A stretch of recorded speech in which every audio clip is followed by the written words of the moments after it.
Wesley Snipes was once a great figure in action films, and his roar was something to be afraid of. So, hello there, and welcome back channel. Today we are going to talk about top 10 best performances of best Wesley Snipes. Before starting, make sure to hit the like button and subscribe to our channel for more future updates.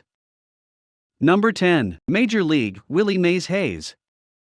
When I highlighted Wesley Snipes' comedy chops in the intro, I was referring to Willie Mays Hayes. Who can run like Hayes and hit like Mays, or so he claims. After all, he'd have to be amusing, right? Major League is one of the most quotable and hilarious films of the late 1980s and early 1990s, and Snipes holds his own in this classic comedy alongside Charlie Sheen and future 24 President Dennis Haysbert. However, Wesley Snipes' body is equally important in this part. When you watch him in his famous 100-yard dash scenario, there's little mistake that he's a quick runner, and you just accept it as reality when he steals all those bases at the end. Wesley Snipes is a beast. After all, he's also a beast with the ability to make you laugh. Number 9. White Men Can't Jump, Sidney Dean.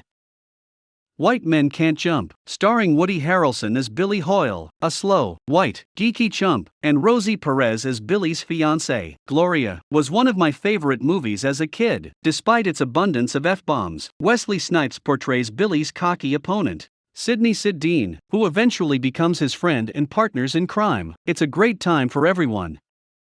But it was definitely Wesley Snipes' Sidney who made me fall in love with the film. He brags, dances around, and is simultaneously a jerk and a nice guy. He's also a great jump shooter. Although White Men Can't Jump is a Harrelson film, I couldn't see anyone other than Wesley Snipes as his partner above the rim. Number 8. The Fan, Bobby Raybum. Let's get back to baseball. Wesley Snipes' role was a member of the struggling Cleveland Indians in Major League Baseball. Snipes, however, plays San Francisco's brightest star in The Fan, which also stars Robert De Niro as a crazed fan and a knife dealer. That is, if he wants to. The Fan isn't a great film like it's a sports version of Misery, but the fact that a tough guy like Wesley Snipes can play a scared baseball player worried about his kidnapped son just goes to show Snipes' incredible range. Also, while I don't think The Fan ranks very high in Tony Scott's filmography, I believe Wesley Snipes' performance, which is unquestionably the film's biggest highlight, elevates it significantly. Number 7. New Jack City, Nino Brown. New Jack City is like a cross between Scarface and Lawrence Fishburne's Deep Cover. Nino Brown, a drug dealer on the rise during the crack epidemic, is played by Snipes. Ice-T portrays Scotty Appleton, an undercover cop who has been infiltrating Nino's drug ring since Nino murdered his mother. Throughout the film, Wesley Snipes is the star, and all of his cool arrogance, which he displayed in White Men Can't Jump, is on full display in New Jack City, where Snipes can be both menacing and charming in the same scene. Also, Ice-T's acting in this film isn't particularly strong, so Snipes' performance stands out even more in this early 90s gangster epic. Number 6. Passenger 57, John Cutter. I'm already picturing Passenger 57's elevator pitch. It was presumably something along these lines. It's similar to Die Hard, nonetheless, on an aircraft, because that pretty much sums up the plot of Passenger 57, the film that single-handedly catapulted Wesley Snipes into the spotlight. Remember how I said in the beginning to always bet on black? But here's the thing, there's a catch. Passenger 57 could have worked in tandem with Under Siege to create an airborne version of the game. Wesley Snipes, on the other hand, is not Steven Seagal, not by a long shot. And Snipes' coolness elevates the film to a wicked action flick that is frequently goofy, but always terrific.